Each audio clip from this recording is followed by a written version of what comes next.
When temperatures soar, we look for water to cool down, and what better than a swim during summer? These tips from Royal Life Saving Society will help to keep the fun times safe. If you're looking for a place to cool off, always look for a life-guarded swimming site. These guys will help out if you get in trouble in the water. Water at open and inland sites is often much colder than it looks. The cold can severely affect your ability to swim and self-rescue. It's really easy to suddenly find yourself much further out than you realize. Swim parallel to the shore, and that way you'll never be too far away from it.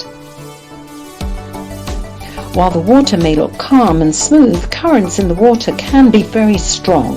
If you find yourself caught in a riptide, don't swim against it. You'll tire yourself out. Swim with the current and call for help. Always bring someone with you when you go swimming, so if anything goes wrong, you've both got someone there to help. Keep yourself and your family safe while enjoying your swim.